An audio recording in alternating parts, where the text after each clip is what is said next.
दोस्तों वादे के अनुसार लेकर आ गए हैं आपके लिए सभी राज्यों के नतीजे। और दोस्तों जैसा कि हम आपको लगातार ओपिनियन पोल और एग्जिट पोल्स में बताते रहे थे, वैसा ही हुआ है। 4 राज्यों के चुनाव के नतीजे आ रहे हैं और चारों राज्यों में कांग्रेस पार्टी आगे, चारों जगह बन रही है कांग्रेस पार्टी की सरकार। दोस्तों एक एक राज्य के शुरुआती रुझान आपको बताएंगे, लेकिन उससे पहले आपसे निवेदन है कि वीडियो को फटाफट से लाइक कीजिए, चैनल को सब्सक्राइब करके बेल आइकन दबाइए और ज्यादा ज्यादा वीडियो शेयर कीजिए। दोस्तों सबसे पहले रुक करते हैं मध्य प्रदेश की तरफ, जहां पर चोरी से सरकार बनाई गई थी और अब कहीं ना कहीं जनता ने बदला ले लिया है और मध्य प्रदेश की 230 सीटों का रुझान सामने आ गया है। और जो ये दावे चल रहे थे कि मध्य प्रदेश में कमल होगा या कमलनाथ, वो आज 3 तारीख को स्पष्ट हो गया है और ऐसा लग रहा है कि शाम तक और स्पष्ट हो जाएगा कि मध्य प्रदेश में सिर्फ कमलनाथ होगा, क्योंकि 230 सीटों के जो रुझान सामने आ रहे हैं उसमें आपको बता दें कि 120 सीटों पर कांग्रेस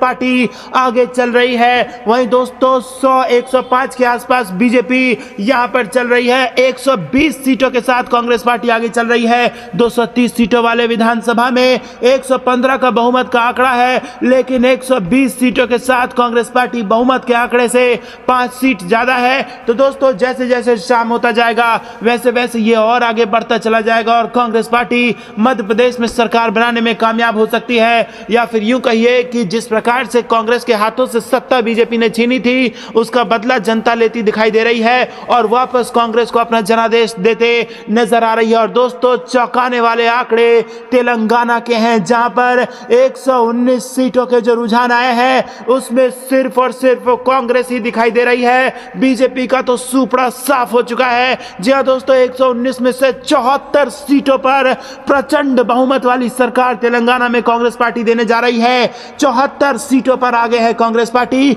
भाजपा की बात की जाए तो अभी तक डबल डिजिट भी टच नहीं कर पाई है बीजेपी तेलंगाना में और सिर्फ 4 सीटों के साथ बीजेपी तेलंगाना में यहां पर आगे चल रही है। बीआरएस 32 सीटों पर अटकी है और अदर्स के पास 8 सीटें हैं। तो दोस्तों तेलंगाना या फिर यूं कहिए कि दक्षिण भारत में कर्नाटक के बाद दूसरा राज्य तेलंगाना ऐसा होगा जहां पर बीजेपी का पूरी तरीके से सुपड़ा साफ होने जा रहा है और कांग्रेस पार्टी ने एंट्री मार ली है। तो दोस्तों दक्षिण में राहुल गांधी के भारत जोड़ो यात्रा का जबरदस्त असर देखने को मिल रहा है और अब तेलंगाना में 119 में से 74 सीटों पर अभी शुरुआत है और अभी शुरुआत में ही इतनी जबरदस्त बढ़त बना ली है कांग्रेस ने कि तेलंगाना में कांग्रेस पार्टी की सरकार बनती लगभग नजर आ रही है। अब दोस्तों नजर डालते हैं राजस्थान की तरफ और यहां पर भी आंकड़े कांग्रेस पार्टी की मजबूती की गवाही दे रहे हैं और दोस्तों रिवाज बदल चुका है राजस्थान का और कांग्रेस पार्टी ने एक तरीके से रिकॉर्ड तोड़ दिया है, क्योंकि यहां पर 199 सीटों की गिनती के बाद जो आंकड़े सामने आ रहे हैं उसने इस बात पर मुहर लगा दी है कि कांग्रेस पार्टी ने जो वादे राजस्थान की जनता से किए थे वही वादे पूरे देश की जनता भी चाहेगी और 2024 के लोकसभा चुनाव में भी वही वादे और वही मुद्दे होने चाहिए, क्योंकि राजस्थान में यह रिवाज रहा है कि हर 5 साल में सरकार बदलती है। लेकिन शुरुआती रुझानों में कांग्रेस पार्टी ने जो कमाल करके दिखाया उसने कहीं ना कहीं रिकॉर्ड तोड़ दिया है और न केवल रिकॉर्ड तोड़ा है, रिवाज बदल दिया है और यहां पर 110 सीटों पर कांग्रेस पार्टी राजस्थान में आगे चल रही है और 85 सीटें ही बीजेपी के हाथ लगी हुई है। दोस्तों 110 सीटों के साथ सरकार बना चुकी है यहां पर राजस्थान में कांग्रेस पार्टी और अगर ये आंकड़े और ज्यादा कंसोलिडेट हो जाते हैं तो कहीं ना कहीं ये माना जाएगा कि राजस्थान में जो अशोक गहलोत की नीतियां थी या फिर कांग्रेस पार्टी जो जनता से वादे कर रही है वही जनता के असली मुद्दे हैं और उसी पर इंडिया गठबंधन को आगे भी फोकस करना चाहिए। अब दोस्तों नजर डाल लेते हैं छत्तीसगढ़ पर। छत्तीसगढ़ में भी हमने आपको अपना ओपिनियन पोल दिखाया था, जहां पर आपको बताया था कि चाहे ओपिनियन पोल में यह पूछ लीजिए कि किसकी सरकार बनेगी, किस पार्टी की, या फिर यह पूछ लीजिए कि उनका पसंदीदा मुख्यमंत्री कौन है, हर मामले में कांग्रेस पार्टी लगातार आगे चल रही थी। और आज जब नतीजों का दिन है, जब वो आंकड़े जो एग्जिट पोल और ओपिनियन पोल में हुआ करते थे वो आज जब नतीजों में तब्दील हो रहे हैं तो आंकड़े बिल्कुल स्पष्ट हमारे सामने है। दोस्तों 50 सीटों के साथ कांग्रेस पार्टी छत्तीसगढ़ में आगे है। 90 विधानसभा वाली छत्तीसगढ़ में बहुमत का आंकड़ा 45 है और यहां पर 50 सीटें अभी शुरुआती रुझान में कांग्रेस पार्टी के खाते में है और ये शाम ढलते ढलते और ज्यादा भी बढ़ सकते हैं। तो दोस्तों यहां पर जबरदस्त अलग तरीके से 4 राज्यों के चुनाव के जो नतीजे आ रहे हैं, चारों में कांग्रेस पार्टी आगे चल रही है और ये 2024 के लोकसभा चुनाव के लिए बड़े संकेत हैं। दोस्तों हमारे चैनल के साथ बने रहिए, पल पल की अपडेट आप तक पहुंचाते रहेंगे। लेकिन उससे पहले आपसे निवेदन, वीडियो को लाइक जरूर कीजिएगा, चैनल को सब्सक्राइब करके बेल आइकन दबा दीजिएगा ताकि हमारे द्वारा अपलोड की गई सारी खबरें आप तक सबसे पहले नोटिफिकेशन के माध्यम से पहुंच जाए। आपको क्या कुछ लगता है कमेंट में जरूर बताइए। और दोस्तों पब्लिक का रिएक्शन भी जानने के लिए अभी इस चैनल पर बने रहिए, क्योंकि हमारे संवाददाता लगातार ग्राउंड पर हैं और पब्लिक रिएक्शन आप तक पहुंचा रहे हैं। दोस्तों बेटा सर, मैं कह रहा हूँ अंग्रेजों ने जब शासन किया था उनने भी इतना अत्याचार नहीं करा जितना बीजेपी गवर्नमेंट कर रही है। सुनो, अगर आटा चावल अगर ट्रांसपोर्ट द्वारा आएगा तो डीजल पेट्रोल का खर्चा कौन देगा? इनका चाचा। अच्छा, इनके चाचा, ये बताओ हमारा जनता का पैसा, टैक्स पेयर का पैसा, और ये कैसे बर्बाद करेंगे? अभी लिसन टू मी, इनको बता दूं मैं, जो 990 करोड़ का पास आउट हुआ था, ठीक है, G20 के लिए खर्चा करा कितना? 4100 करोड़ रुपए। किसका पैसा था? हमारा, तुम्हारा टैक्स पेयर का पैसा। कैसे खत्म कर दिया बताओ? उसका बेनिफिट नहीं, बेनिफिट कैसे? बेनिफिट बताइए, इनसे पूछिए बेनिफिट बताइए। अरे बेनिफिट कैसे नहीं है? हर जगह बेनिफिट है। अरे सब देशों में मीटिंग हवा में तीर चलाते हैं मोदी जी, हवा में हवा तीर में चलाते हैं। कह रहे हैं हवा में, सुनिए, कह रहे हैं हवा में तीर चलाते हैं। हवा में तीर चला रहे हैं, हवा में तीर चला रहे हैं। लगाते हैं दारू पे कौन टैक्स लगाते हैं? दूध दही पे टैक्स लगाते हैं, सब तो भैंस के लगाते हैं, दारू पे टैक्स तो लगाओ। मुझे बताओ, एक गरीब आदमी एक बोतल डेली पीता, कहाँ से गरीब है? आप डेली पीते हैं, ये कह रहे हैं। ये मैं रोज पीता हूँ, मेहनत करके पी रहा हूँ, मेहनत करके मेहनत करके खाता हूँ। मोदी जी ने बोला है 500 रुपए का जो आदमी दारू पिएगा गरीब है। कहाँ से गरीब होगा? रोटी खाने के लिए पैसे कह रहे नहीं है, दूध पीने के लिए पैसे नहीं है, दारू पीने के लिए पैसे है तो गरीब है। अरे गरीब आदमी दारू पीता है? गरीब आदमी नहीं, गरीब आदमी अपनी बाल बच्चे पिएगा। गरीब आदमी जो है ना वो संतरा पिएगा, और अमीर आदमी जो है ना वो बिस्किट लेकर आएगा। क्यों लाएगा? क्यों पियोगे संतरा? दूध पियो, चाय पियो। गरीब आदमी को लेकर 50 रुपए वाली, और अमीर आदमी लेकर 3000 वाली। बात सुनो मैडम, हम कहते हैं जनसंख्या पे रोक लगाओ, सब चीज सस्ता हो जाएगा। एक मिनट, मैं ये पूछ रहा हूँ 2014 के बाद जनसंख्या बढ़ी है क्या? 2014 से पहले जनसंख्या नहीं थी क्या? 10 साल में इतनी जनसंख्या बढ़ गई क्या कि गरीबी इतनी आ गई? 80 करोड़ लोगों को फ्री राशन दे रहे हो आप। इतनी देश में गरीबी है, देश में गरीब है। दूध पे 2014 के बाद कोरोना भी तो आ गया ना। नहीं, कोरोना में ही गरीबी आ गई क्या? कोरोना में गरीबी आ गई? कोरोना का अनाज इतने हैं जो सुप्रीम कोर्ट ने कहा था फ्री में बांट दो, नहीं तो सड़ जाएगा। तो अगर गरीबों को फ्री में दे रहा राशन, कोरोना काल में कुछ लोग बेरोजगार हो गए तो गुनाह कर दिएगा, उसको सड़ा दें, फेंक दें। जब राशन इतना है तो 28 रुपया किलो आटा कैसे बिके? तो मैडम एक मिनट सुनो, उसको ढुलाई का वो गेहूँ अलग से जाता है, उनका प्राइवेट जाता है, वो सरकार के कोटा से नहीं होता है, वो खुले बाजार से परचेज करते हैं, खुले बाजार से परचेज करते हैं। बता दो, दूध पे GST कभी नहीं लगी, दूध पे टैक्स कभी, और दूध पे पहली बार GST, दूध पे भी ये दूध घर में इस्तेमाल गरीब आदमी भी क्यों नहीं दूध पियेंगे भाई? 50 रुपए किलो दूध है तो महंगा हो गया। अरे मत क्या, लूज दूध कितने का? 66 रुपए लीटर। इनको पता है 66 रुपए लीटर दूध है अमूल का। इनको पता है का दूध लूज कितने का आता है? पूछो इनको कितने का आता है? 66 रुपए लीटर दूध है अमूल का। जरूरी है, हम गरीब है तो भाई लूज भी लेंगे, पैकेट का पैसे नहीं लगेगा, पैकेट का चार्ज नहीं लगेगा। चला था, गाय मर गया तो फिर कहाँ से आएगा दूध? पेड़ पे से तो लटकेगा नहीं, आपको ऑटोमेटिक बना के तो देंगे नहीं। अरे उल्टी जवाब क्या होता है? बात करो इंसानियत की। आज बेचारे गरीबों से पूछो कैसे दिवाली बन रही लोगों की। अच्छा, मतलब सारा गरीबों को खून चूसेंगे, चूस लिया तुम्हारा, खत्म करेंगे गरीबों को। मैं कह रहा हूँ आज ये कहते थे ना मोदी जी, मैं हमारी सरकार आएगी 100 दिन के अंदर गरीबी खत्म करेगी, कायम वादे। मैं कहता हूँ हमारी सरकार आएगी 15 लाख रुपए अकाउंट में आएंगे, ब्लैक मनी आएगी, काला धन खाए वो वापस, कुछ तो आई नहीं। रोज छापे पड़ रहे, रोज पकड़े जा रहे, रोज छापे पड़ रहे, रोज पकड़े जा रहे। अभी कानपुर में सेंट वाले पे कितना पैसे आया? इनसे ये पूछ लो, जो तुम्हारी ईडी जो है, ईमानदार जिसको देश के प्रधानमंत्री और गृह मंत्री कहते हैं, राजस्थान में 15 लाख की रिश्वत लेते हुए पकड़े गए। क्या गृह मंत्री और प्रदेश के प्रधानमंत्री ने उस पर क्या बयान दिया? मतलब वो तो राजस्थान के पुलिस ने एक्शन ले लिया, रंगे हाथ पकड़े गए। तुम्हारे ईडी का, जिसको तुम ईमानदार डिपार्टमेंट बताते हो, ईमानदार एक शाखा बताते हो, उस ईमानदार शाखा के 2 अधिकारी 15 लाख की रिश्वत लेकर राजस्थान में रंगे हाथ पकड़े गए। बताइए। अरे तो अच्छा हुआ ना, जो रिश्वत लेगा पकड़ा जाएगा। वो कहाँ कहते हैं जो चोरी करेगा तो छोड़ दो, वो भी तो कहते हैं ना खाएंगे ना खाने देंगे। जो चोरी करता है, चाहे पार्टी का हो चाहे विपक्ष का हो, उसको जेल भेजो।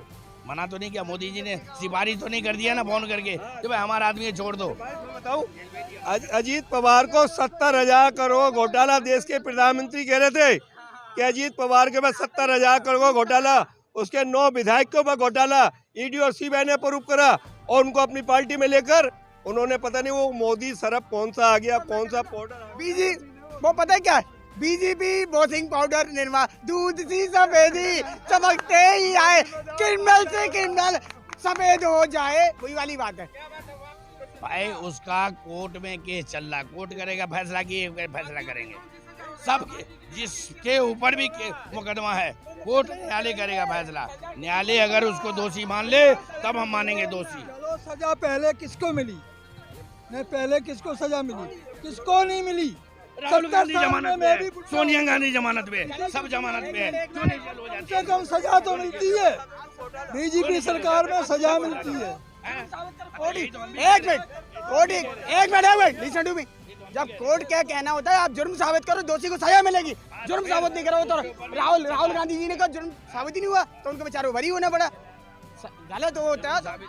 राहुल गांधी की बात नहीं है, किसी की बात नहीं है, बात उसकी है कि जो हमारे गांव में उन्हें पप्पू कहा जाता है। हमारे गांव पास हो गया पप्पू, पास कभी नहीं होगा, पप्पू ही रहेगा। भरतपुर जिले से बिलोंग करता हूँ, हमारे गांव में उन्हें पप्पू कहा जाता है।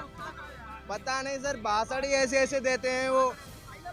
यहाँ देखिए इस देश का दुर्भाग्य, पीएचडी करे वाले को बोल रहे पप्पू। यार उनको आप लाओ तो सही सत्ता में, एक मिनट लाओ तो सही सत्ता में। आपने उनका कारनामा दे, आपने उनके काम नहीं देखे, कैसे आप उनका गलत आलोचना कर सकते हो? हमारे बच्चे नहीं है पढ़े लिखे, गांधी खानदान का क्यों बनेगा प्रधानमंत्री? आलू में से सोना लाते हैं वो, आलू में से सोना। राहुल गांधी का बयान नहीं है वो नहीं, उनका बयान दिखा दूं। वो किसका बयान दे, कोई नहीं पता। अरे एक बात बताओ, पूरे देश में क्या और गरीबों का बच्चा पढ़ा लिखा नहीं है? गांधी खानदानी क्यों प्रधानमंत्री का कैंडिडेट होगा ये बताओ? वो कभी नहीं बनेगा प्रधानमंत्री। उनको मैं सलाह देता हूँ, छोटे भाई के नाते या बड़े नाते अपना शादी ब्याह करके अपने घर बसाए और नेतागिरी छोड़ दे अपना। बहुत हो गए नेतागिरी, उनसे भाभी लोग सब खुश हैं, जितनी भाभी है सब वोट देंगे, उनके अलावा कोई नहीं देंगे। और वो अगर हाथ जोड़कर भाभीियों से अनुरोध करे तो अच्छी बीवी मिलेगी उनको। राहुल गांधी को वो शादी करे, सब लोगों के साथ इनवाइट करे, मजा करे, यही बहुत है।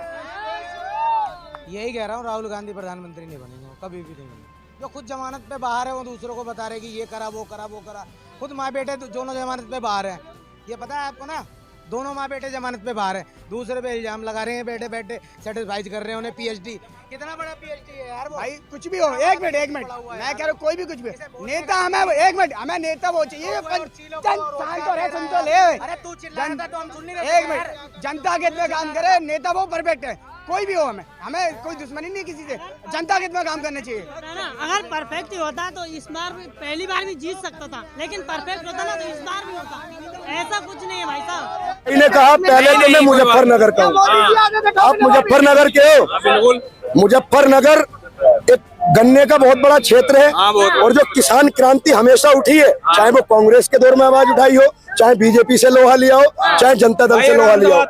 पहले मेरी 2 मिनट की बात सुन लेना। मुजफ्फरनगर के लोगों ने, बागपत के पूरे पश्चिम उत्तर प्रदेश के लोग 1 साल बॉर्डर पर बैठे रहे, शायद इनके परिवार वाले भी होंगे, किसान पुत्र होंगे। सुनिए, पहले मेरी बात होने दो।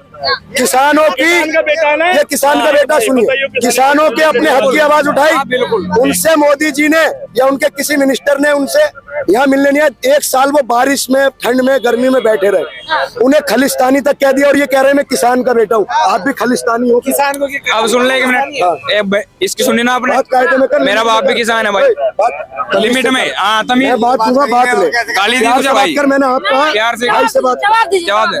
मैं मुजफ्फरनगर से हूँ, ठीक है? मेरे घर में से, मेरे गांव में से, मेरे आसपास के गांव में से उस धरने में कोई नहीं गया। उस धरने में केवल राजनीति वाले लोग गए हैं, जिन्हें राजनीति करनी थी, उन्होंने वहाँ 1 साल धरना दिया। कोई किसान है कोई 1 साल तक खेती करेगा वो या वो धरना देगा, ये बताओ पहले तो आप। रुको। टिकैत के अलावा टिकैत जी के, हरिंदर ताऊ के और पूनम पंडित के, 3 के अलावा बता दो वह कौन सा नेता था? परिवार के, अगर परिवार पर मुकदमा हो जाए तो परिवार का मुखिया ना जाए, सारा परिवार जाए। अरे किसान पर मुकदमा होगा तो किसान संगठन के नेता ही तो जाएंगे, या किसान जाके धरना देगा? जो एक्टिविस्ट होंगे वही तो जाएंगे। कितने भी अंधविश्वासी अभी मोदी वक्त है, सब चले गए, भाग गए। मैं तो ये कह रहा हूँ ये बकचोदी सुनने के लिए इसलिए भाग गए क्योंकि बेमतलब की बकचोदी ही चल रही है। आप सत्य में रुक जाओ। आप ये नारे की बात कह रहे थे, काम गिनाओ। भारत माता की, भारत माता की, वंदे वंदे, जय जय जय जय जय भीम, जय संविधान, जय जय जय जय जय भीम। राम भक्त हो तुम? जय भीम। ये राम भक्त है, राम भक्त हो, भगवान राम को मानते हो, आस्था है। रामायण के 4 श्लोक पूछ लो। भाई नहीं पढ़ा रामायण के बारे में, बताओ। चलो सुनो, एक श्लोक है। मैंने नहीं पढ़ी रामायण, में क्या करूं बताओ? राम के नाम पर राजनीति करनी है। अब मेरी सुनो, तो राम को 70 साल में कांग्रेस ने रामायण नहीं पढ़ाई, अरे 70 साल में कलमा पढ़ाया है। अरे बता, सबसे मेन प्रॉब्लम है अनपढ़। एक मिनट, अरे सुन बताता हूँ भाई, सुनो। आज भी एक मिनट, कांग्रेस के टाइम का चला हुआ सिलेबस आज भी चल रहा है किताबों में। बता देता हूँ कहाँ का रामायण है भाई। किताब हिंदी की, क्लास 10, किताब का नाम है क्षितिज। ध्यान से सुनना, क्षितिज, चैप्टर नंबर 2। चैप्टर नंबर 2 का नाम है राम लक्ष्मण परशुराम संवाद। पढ़ लेना। कांग्रेस ही लाई थी उस किताब को क्लास 10 में। आज भी मौजूद है, अभी खोल लो गूगल में, क्षितिज की किताब। एक बात, ठीक। और हमारे टाइम पे जब हम 6ठी क्लास में थे, हमारे टाइम पे, अरे सुनो भाई, 10th में इंजीनियरिंग नहीं चलती, ठीक। क्लास 6ठी क्लास में हमारे पास रामायण की किताब थी। किताब का नाम ही रामायण था, ठीक है, जिसमें राम जी के वनवास के जीवन के बारे में पढ़ा हमने। मेरा नाम आप क्या कहना चाहते हैं? राम के नाम पे भाजपा राजनीति कर रही है क्या? राजनीति नहीं कर रही, राजनीति तो अब हो रही है भाई। कांग्रेस अक्षरधाम मंदिर बनवा के भी हिंदू हिंदू सम्राट ना हो सकी, ठीक है। और ये राम मंदिर कोर्ट ने बनवाया, फिर भी अपना क्रेडिट ले रहे हैं, ठीक। भैया कांग्रेस जो थी, देखो राम जी के होलिका का जब हम निबंध लिखते थे, प्रहलाद की कहानी पढ़ी, ठीक है। रामायण बज्जर दीपों का त्योहार है, हमने निबंध लिखे हैं इस पर। कैसे पढ़ाया गया ये सब, और क्यों पढ़ाया गया? पढ़ाया गया सिर्फ इसलिए क्योंकि वहाँ धर्म के साथ मोरल वैल्यू पढ़ाई जाती थी। रावण बलशाली था कि राम बलशाली था? रावण बलशाही था, ठीक है। सुनो, अरे ओ माय गॉड, अरे बता, किसी में नहीं था। सुनो बलशाली था, रावण बलशाली था, तभी तो मर गया था आराम से। देखो सुनो, ये इसको अपने धर्म का भी नहीं पता। रावण, सुनो बताता हूँ, सुन बताता हूँ, फिर नॉलेज यूज करता हूँ। राम और रावण में सुनो कि मैं क्यों मरा? मेरे भाई ने मुझे धोखा दिया है। सुनो, बचे हो कि तुम्हारा भाई? ना सुनो, रावण भाई पैसे में, दौलत में राम से ज्यादा, ठीक। रावण भक्ति में शिव का बड़ा भक्त था, भक्ति में राम से ज्यादा। रावण ताकत में राम से ज्यादा, रावण बुद्धि में ताकत से उससे राम से ज्यादा। लेकिन फिर भी युद्ध हार गया। सुन ध्यान से, क्योंकि मुकाबला बल का नहीं था, मुकाबला धन का नहीं था। और दूसरा सबसे बड़ी बात कि अपनी जमीन पर कुत्ता भी शेर होता है, कहते हैं ना, घर में कुत्ता भी शेर। रावण अपनी युद्ध भूमि में हारा, ठीक, क्योंकि मुकाबला धन बल का नहीं था, मुकाबला था चरित्र का। एक तरफ चरित्रवान था और एक बार चरित्रहीन था। और जब कैरेक्टर चला जाता है ना तो सबको चला जाता है। ये कांग्रेस ने पढ़ाई है, मुझे ध्यान रखियो, ठीक है। ये कह रहा ना कांग्रेस ने रामायण नहीं पढ़ाई, कांग्रेस के टाइम पे पढ़ी है मैंने। और सुनो, ये श्लोक नहीं है भाई, ये श्लोक नहीं है, ठीक है। ये रामायण के श्लोक नहीं है। रामायण के श्लोक सुनाऊं? हाँ सुन। ना तो संबोधन मंजन नहीं आ रहा, होई के उपदास तुम्हारा, सुनी मुनि वचन लखन मुस्काने, परशुराम धरी माने। बताओ, सरलार्थ बताओ उसका। मुझे नहीं पता भाई, मैंने पहले ही बोल दिया ना। मैं कांग्रेस को बदनाम करने से पहले इतिहास पढ़ो। तो मैंने ये कहते हैं कांग्रेस ने देश की रक्षा के लिए क्या करा? एटॉमिक पावर कांग्रेस के टाइम पे बना। MiG-21, ठीक, कांग्रेस के टाइम पे आया। सुनो, देश दुनिया की 3रे नंबर की आर्मी इंडिया की है और 2014 से पहले से है, कांग्रेस ने बनाई, ठीक है। इतनी बड़ी जो आर्मी इंडिया में है ना, कांग्रेस के शासन से बनी हुई आई है, ठीक है। तो कम से कम उपलब्धियां जान लो। झूठ बोलने से और फर्जी नंबर वोट लेने से कुछ नहीं होता। वो भागे इसलिए झूठ हमें तो पता नहीं भाई। इस भाई ने लाइव डिक्टेटर ले रखा होगा, ये पता कर रहा होगा कौन झूठ बोल रहा है, कौन सच बोल रहा है। सुनाई मैंने। दूसरी बात भाई, राजनीति की बात कर रहा है, ठीक है। मोदी की सरकार 9 साल से है, अगर आगे भी आवेगी वोट से ही आवेगी, वो पर्ची वोटे से नहीं आने की। कभी बोलते हैं भाई जब जागी तब बात करिए। आज इंटरव्यू में बोल रहा हूँ या बात में, जिस दिन चली जागी उस दिन तो मेरे तो एमएलए मैं भी यही हूँ, तू भी यही है भाई। ये का लास्ट बात। क्यों आगे मुझे ये बता दे भाई, क्यों आगे आप बता दो यार, वोट मिलेगी ना भाई, वोट मिलेगी ना। सवालों के जवाब दे दो। संस्कृत का श्लोक एक बार बताओ, तुम हिंदू हो। दो भाई नहीं पता। अरे सुन भाई, अरे भाई, अरे भाई ये तो धर्म सकला नहीं बता। अरे बता फिर भाई, ये चीज है ना, अलग बैठ के बात करनी है। न्यूज में बात कर, श्लोक सुना दे भाई। 24 श्लोक सुनना है, ब्राह्मण के पास जाओ, सुना होगा तुझे। मैडम ठीक है, नारा लगाना मैं ब्राह्मण नहीं हूँ। तो नारा लगा लेना राम का, तुम मंदिर में जाओ, ठीक है। यहाँ राजनीति के मंच पे मत लगाओ और नेता के लिए मत लगाओ। नारा लगाना है तो भगवान राम के लिए लगाओ, श्रद्धा से लगाओ, नेता के लिए मत लगाओ। राम के लिए जय श्री राम, जय श्री राम। भाई तुमने नारे की भी बेइज्जती कर दी, भगवान की भी बेइज्जती कर दी भाई। बेइज्जती 2 करोड़ के नेता के लिए राम का नाम इस्तेमाल 2 कोटी का नेता भाई। भाई देखो जो काम कर रहा है, ये हाईवे निकल रहे हैं, बीजेपी ने बनवाया है क्या? ठीक है, बनवाए है ना, बनवाए है, काम मिला है सारा। अभी बहुत से भाई सुन ले 1 मिनट पहले। और आगरा एक्सप्रेस वे किसने बनवाया था? पहले देश के 4 कोनों को जोड़ने वाली सड़क स्वर्णिम चतुर्भुज देश के 4 कोनों को जोड़ती है, वो किसने बनवाया था? बनाओ ना, दिल्ली का ring road, outer ring road, नहीं रिंग रोड छोड़ दिया ना। घोटाले 1 मिनट, घोटाला बता। बीजेपी का घोटाला बता भाई, नहीं डबल हो गया। लोगों के पैसे नालियों में गिरे फिरे है ना। शांति से, शांति। बीजेपी का घोटाला के नाम है। भाई आपकी उम्र कितनी है? मेरी उम्र 20 साल है भाई। 20 साल है। जब 2014 में सरकार बनी थी तो आप 11 साल के थे। ना 11 साल के थे, कैलकुलेशन बहुत 11 साल के थे। ये आपने जो पढ़ाई की है वो कांग्रेस की राज में की नहीं की? करी 14 से पहले आप जब 11 साल के थे आपने, तो आप कहते हो कि 14 के बाद हम बहुत कुछ हो गया। आप अब क्या करते हो? पढ़ाई कर रहा हूँ, अब तो जॉब कर रहा हूँ मैं। जॉब कितने ही कर रहे हो? जॉब मिलते हैं भाई 18-20 हजार रुपए। किस चीज में कर रहे हो? किस चीज में कर रहे हो? कंपनी में कर रहा हूँ भाई। सिस्टम पे बैठते हो, कंप्यूटर पे? नहीं, और मशीन चलाता हूँ भाई। मशीन चलाते हो, बहुत बढ़िया। आप किसान पुत्र हो। एक बार बताओ, जो कहते हो आप 70 साल मानते हो? 70 साल कांग्रेस ने कुछ नहीं करा? कुछ नहीं करा। कैमरा मांग रहा हूँ 70 साल। हाँ भाई, 5 साल अटल बिहारी वाजपेयी जी 1999 से 2004 तक प्रधानमंत्री रहे, आपको पता है? तो आपने उन्हें भ्रष्टाचारी कर दिया। कोई बात नहीं, अटल जी को भाई मैंने आपने कहा कुछ नहीं हुआ। मैंने भ्रष्टाचारी किसी को नहीं बोला। मेरा इतने जो 70 साल में कांग्रेस ने जो कराया वो लोगों को पता है भाई, और बीजेपी कर रही है वो भी सबको पता है।